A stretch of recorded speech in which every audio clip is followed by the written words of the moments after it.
Assalamualaikum warahmatullahi wabarakatuh. Hai semuanya, perkenalkan nama saya Alfastiana Praviastowo dengan NIM 21050394023. Saya berasal dari Prodi S1 Pendidikan Tata Boga 2021A, Universitas Negeri Surabaya.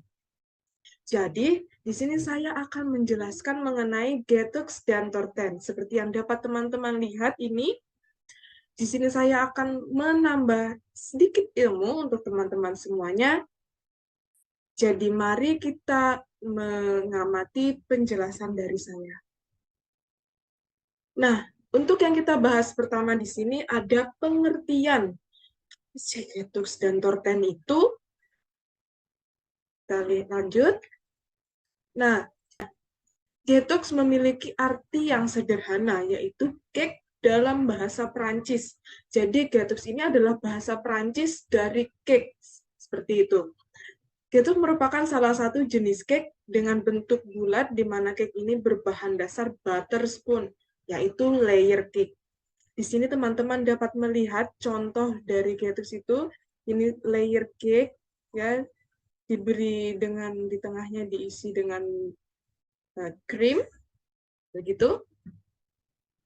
Nah, untuk bahan utama dalam pembuatan getuk ini biasanya menggunakan terigu dan air, kemudian ditambah dengan telur, madu, buttercream, rempah-rempah, dan juga susu.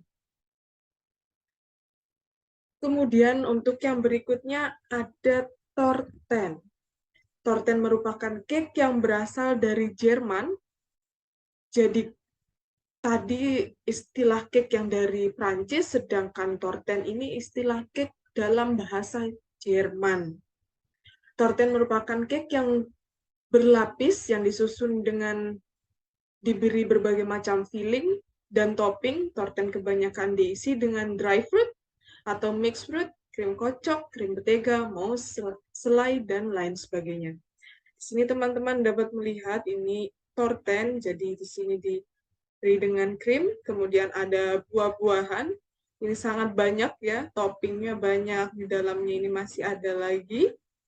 Ini dari penampakannya saja dengan topping dan filling yang melimpah itu sudah terlihat jelas bahwa torten ini memiliki kesan yang mewah begitu saat disajikan ini kesannya sangat mewah. Kemudian bahan utama dalam pembuatannya juga sama dengan Getux. Baik, untuk pembahasan yang berikutnya di sini kita punya jenis-jenis Getux berbeda dengan Torten yang hanya memiliki satu jenis. Getux ini memiliki beberapa jenis. Nah, kita lihat. Nah, di sini ada jenis-jenis dari Getux. Yang pertama ada Getux Meringue Cake, yang itu cake pada umumnya, ya. Cake ini sama seperti cake pada umumnya, hanya saja cake ini dilapisi dengan meringue. Apa sih meringue? Meringue itu terbuat dari telur yang dikocok dengan gula hingga dia itu kaku. Jadi seperti krim, tapi dia hanya telur dan gula yang dikocok. Kemudian teksturnya ini jadinya sangat ringan ya, ringan dan lembut, lumer saat di mulut itu. Nah, untuk yang kedua ada Getux African Cake. Nah, Getux ini merupakan cake coklat yang dimasak dengan dipanggang, kemudian cake yang sudah jadi dilapisi dengan flan. Dari penampakannya sini mirip-mirip dengan brownies ya, tapi ini bedanya dipanggang. Nah, kemudian di sini dapat kita lihat dari gambarnya, ini cake coklat di bagian tengahnya ini adalah flan, ya, flan diisi dengan flan. Nah, untuk yang kemudian ada yang ketiga atau yang terakhir, itu ada Getux ST Honor Cake. Getux ST Honor Cake ini adalah jenis cake dengan menggunakan puff pastry dough berbentuk lembaran-lembaran lingkaran. Jadi berbeda dengan cake-cake yang sebelumnya ini,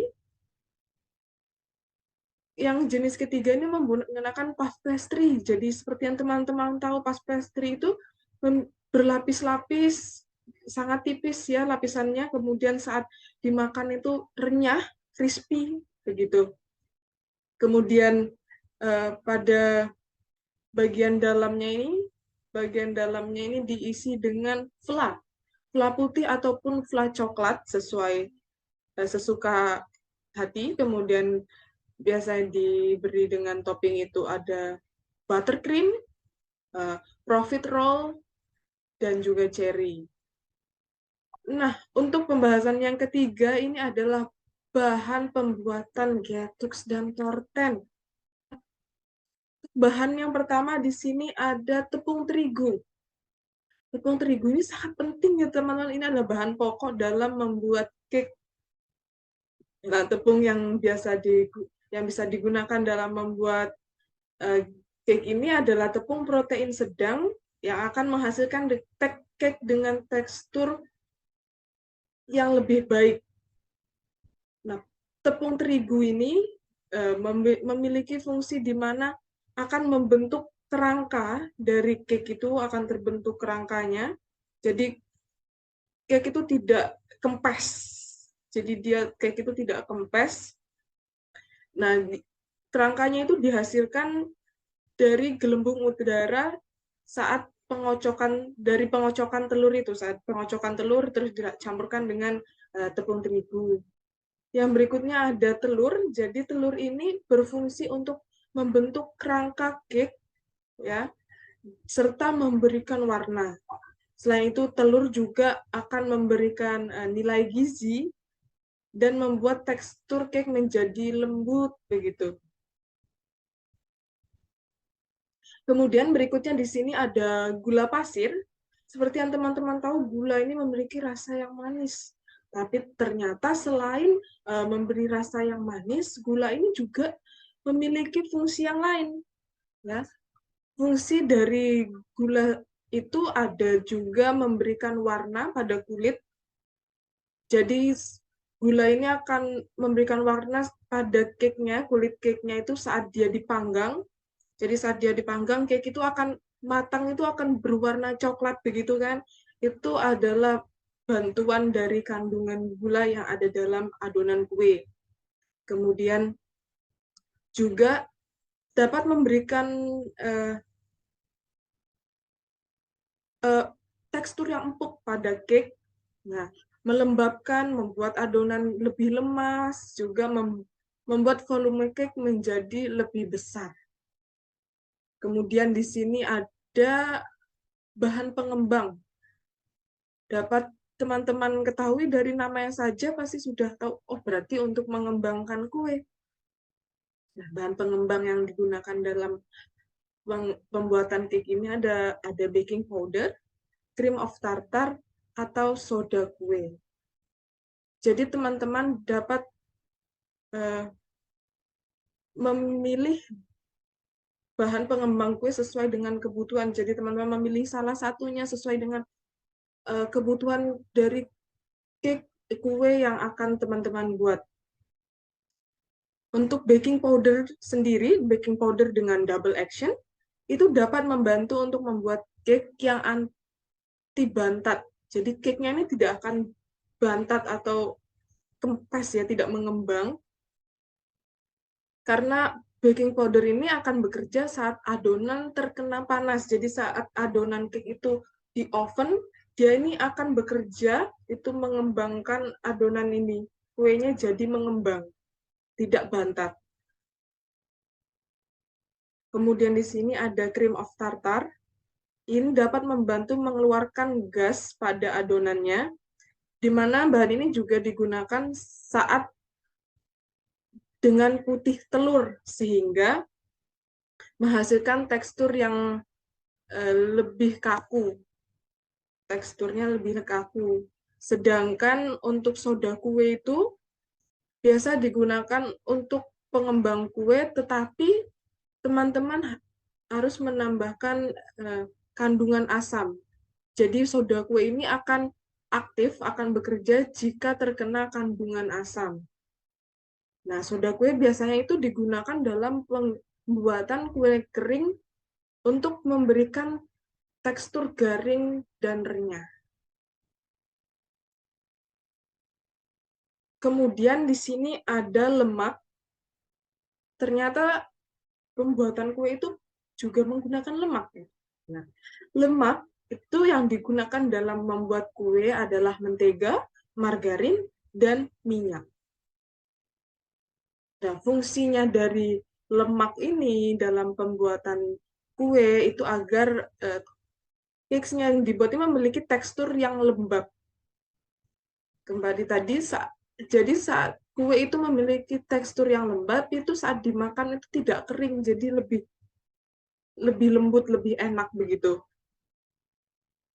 Kemudian memperlambat perkembangan gluten yang mana dapat membuat cake menjadi lembut serta membantu dalam terbentuknya jaringan udara di mana kandungan air pada lemak akan menguap saat dipanggang.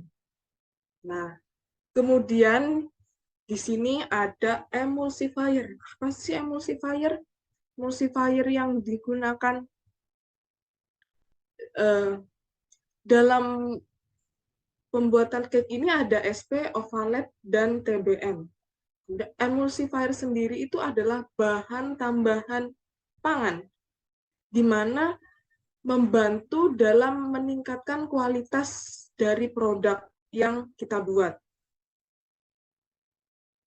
Nah, emulsifier ini membantu membuat bahan dalam adonan lebih menyatu dan stabil.